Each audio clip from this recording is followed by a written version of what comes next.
afternoon mga kamamshi. Ayan, magandang hapon, magandang umaga, or magandang gabi kung anong oras niyo man to napapanood ngayong araw. So guys, ang tutorial natin ngayon ay ituturo ko sa inyo kung ano yung pinaka-paborito kong shortcut sa ating mga cellphone. Ito guys, yung double tap to wake. Ayan, and turn off screen. Ayan, malaking tulong ito guys kasi hindi na masyadong malulustrate yung power button ng ating mga cellphone. Ayan, sa pamamagitan lang ng pag-double tap sa ating mga screen ng cellphones. So yan guys, pagod na ba kayo na pindot ng pindot sa power button ng ating mga cellphone? O baka natatakot kayo na baka masira lang ito guys. Ayan guys, di ba? Pagka minsan kasi lumulubog na yung power button natin yung sa power end off ng cellphone natin. Ayan, medyo nalulustrate siya kapag lagi natin siyang gamit, syempre sa pang-araw-araw, di ba? So ito guys, napaka-basic lang itong ituturo ko sa inyo kasi napakadali lang. Sa pamamagitan ng pag-double tap ng ating mga screen, ayan, buhay na agad ang ating mga cellphone at sa double tap ulit, ayan, matutulog naman yung cellphone natin. Ito guys, pakita ko sa inyo.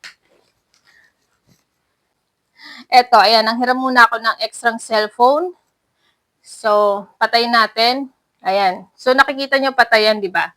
So, kung kinakailangan natin buhayin to, di ba, kailangan gumamit tayo ng power button dito sa gilid. Ayan, para mabuhay siya. Ayan, guys. So, nakikita nyo, isang pindot lang nabubuhay siya, di ba? Pero ito, guys, walang kahirap-hirap tong ituturo ko sa inyo. Kasi, kapag patay na ganyan ang cellphone natin, ayan, kunyari patay siyang ganyan, double tap lang, guys. Yan, gising na agad ang ating cellphone. Basta iset nyo lang siya sa raise to wake. Ayan, ituturo ko sa video ito sa tutorial natin ngayon. Ayan, double tap lang guys, buhay na agad ang ating cellphone. Then double tap ulit. Ayan, matutulog na ang ating cellphone. Kailangan na magpahinga.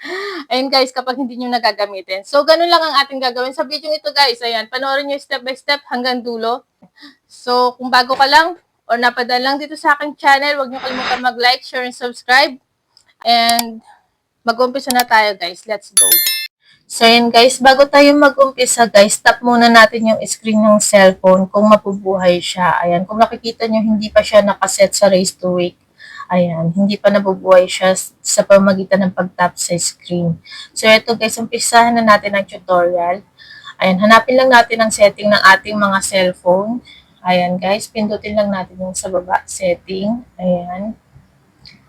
And then, search natin sa taas, guys, ang raise to wake. Ayan, dyan.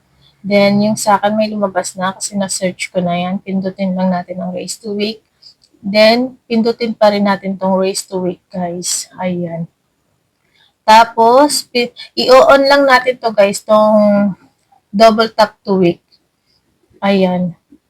I-on lang natin siya. So, ayan guys, naka-on na. Ayan, try natin. So, ayan guys. Kung nakikita nyo, nakaset na siya sa double tap to wake. Ayan, walang kahirap-hirap. Pwede na mabuhay. Pwede nang mabuhay ang ating cellphone guys sa pamamagitan lang ng pag-tap sa screen. So, ayan lang guys. Ganun lang kadali.